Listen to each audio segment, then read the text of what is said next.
Well, rise and grind, DMV. Happy Saturday. We are waking up to soggy conditions out there and patchy fog seen across the area. So keep it here. We'll time out those showers coming up. Breaking news this morning, a 3-year-old girl shot and killed in Southeast DC. The latest details from police coming up. And campus protests at George Washington University hit their 10th day. Why protesters say they'll continue their demonstrations until the university agrees to negotiate. Plus, weeks after a bomb threat, an Arlington bar is putting on an event that shows love conquers hate. How Love Fest is giving back to the DMV's LGBTQ plus community. You're watching the station covering all of the DMV. This is DC News Now. All right, getting our Saturday morning cooking here. We're taking a look outside. That is Roslyn, looking a little misty, a little foggy. I'm not quite sure. Brittany Ward is standing by to get us set. Good morning, everyone. Thank you so much for joining us on DC News Now. I'm Haley Mylon. Brittany, we'll get to our top stories in just a few minutes, but folks at home need to get set for their day, and it's not going to be a nice one, huh? Yeah, you know, I wore yellow today purposely because it's not going to be a bright day out there. So this is just something to kind of brighten your day up at least.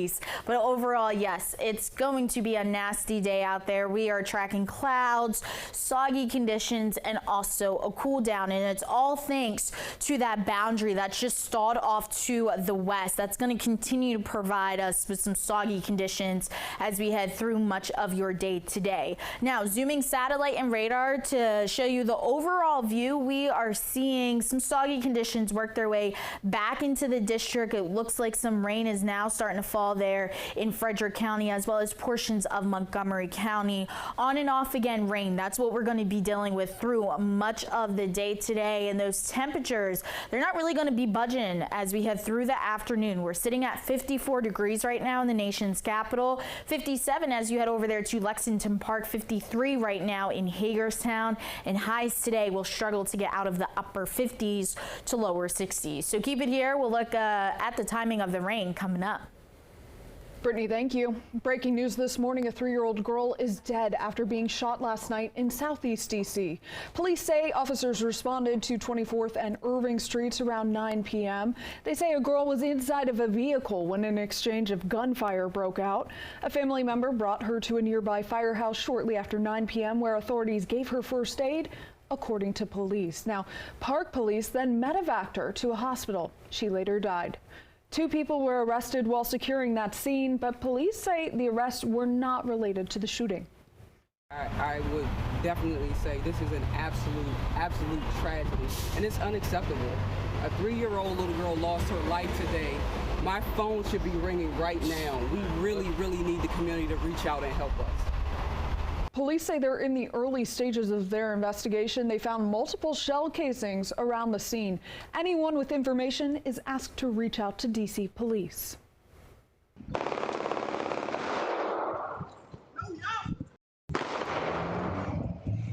Terrifying video in broad daylight. New details this morning. DC police have arrested 2 teens in connection to an exchange of gunfire, leaving one Dunbar High School student with a bullet graze wound. That video that you just saw is camera footage of the gunfire breaking out around 10 a.m. yesterday morning. Officers say 18-year-old Zaharia Graves and an unnamed 17-year-old male are facing multiple firearms-related charges, including assault with a deadly weapon. According to police, a car was driving the wrong way down Kirby Street when an exchange of gunfire broke out, bullets smashing through car windows, plus multiple windows at Dunbar High School. Now, the student inside the school was grazed by a bullet. She was taken to the hospital for treatment. She's expected to be okay. Some neighbors say groups of students hanging around the streets around school hours are a constant problem. One says she's called the school and police multiple times. You see it in the cars drive up, you see the kids going to the cars, you see transactions being made. Detectives canvassed the neighborhood throughout yesterday afternoon, and police say the case is still under investigation. A man was shot at an apartment complex in Prince George's County last night. Police responded to District Heights Parkway, where they found several rifle shell casings. Police say they're looking for 3 suspects, and the victim is being treated at a hospital. Protesters at George Washington University are entering their 10th day of demonstrations this morning. Now, yesterday, a large American flag was unfurled down the side of one of the buildings next to their encampment. Are we going to let these take our attention away? No. And yesterday, students and campus police squared off after protesters put up Palestinian flags on university flagpoles. By early Friday morning, protesters say those flags had been taken down, and right now there are still no signs that the university will be stepping to the bargaining table as protests continue. GW students, both Israel supporters and protesters, expressing their frustration. It's disappointing to see. It's disappointing that the university, again, will just not come to the table and negotiate. They're just going to take the flag down. Putting up a flag that the university says you cannot put up is clear violation. Putting up posters without the university's consent is a clear violation of university. Student protesters say they'll be there until the university divests from Israel, and they say they're prepared to be arrested if that time comes. The Associated Press reports that more than 2,300 people have now been arrested in these protests nationwide since April 17th. Demonstrations have ended at a number of universities and colleges, with school leaders striking deals with protesters. Now that includes Northwestern and Rutgers University. Deals have included commitments by universities which at the very least will review their investments in Israel. And in the Middle East, a sea route and floating pier to deliver aid to Gaza is on track. This according to the U.S. Agency for International Development. But the agency says aid going through the new U.S.-led sea route will only serve a fraction of those who need help in Gaza. Meanwhile, the agency's administrator also announced $200 million to invest in ramping up the production of emergency nutritional treatment for children under 5 globally. In Baltimore, a Maryland transportation official says the state plans to rebuild the collapsed Key Bridge in just over 4 years. The estimated cost has been updated to at least $1.7 billion. Meanwhile, the broker for the bridge's insurance policy is confirming that a $350 million payout will be made to the state of Maryland.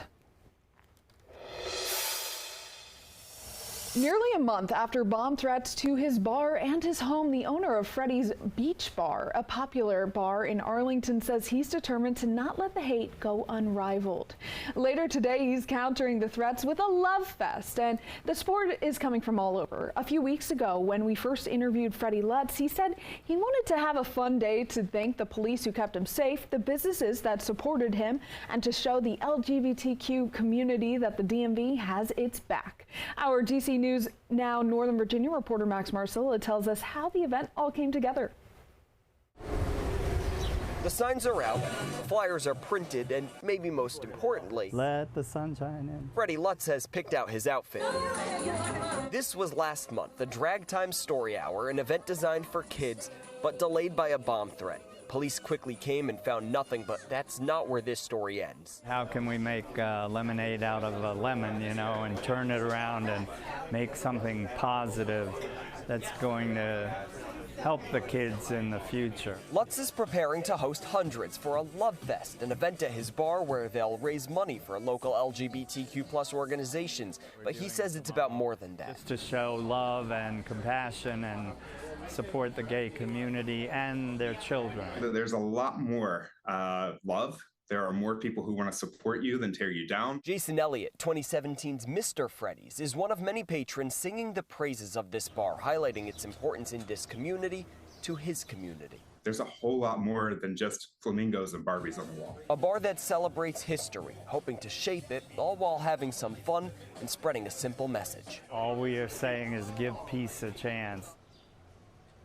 That's our Max Marcilla reporting. Lutz says police have been very helpful, and Arlington County Police says they've been in touch with Lutz and they'll conduct extra checks in the area today. Well, the Nationals are celebrating May the 4th with a Star Wars weekend at Nationals Park. There, fans can receive a Kyle Finnegan X-Wing pilot bobblehead. Finnegan is a big fan of Star Wars himself, and he visited the Pentagon earlier this week with members of the U.S. Space Force. How cool! He signed autographs and handed his bobblehead out. I always had an interest in planes and aviation as I was a kid, and actually one of my younger brothers is becoming a pilot currently. So, you know, playing with plane toys and Star Wars toys as a kid, absolutely. The first 15,000 fans at the game today will get a chance to take one of these bobbleheads home. That's pretty exciting. That's going to drive out a lot of folks to Nationals Park, Brittany. But how is the weather looking for the home stand for the Nationals? You know, stepping out the door, Haley, right now, not going to look too great. Your time now, 8:06, and radar is showing you we are seeing that scattered rain across portions of the area. So have the umbrella when heading out the door. Zooming radar into the district, it looks like we are seeing some light drizzle here in Northeast as well as Silver Spring, portions of Montgomery County as well, dealing with some light drizzle. And then as you head over there to Haymarket, Virginia, looks like you guys are starting to see some moderate rain now. Overall, scattered rain will be the trend as we head through your day today, so keep it here. We'll break down this forecast coming up. Thank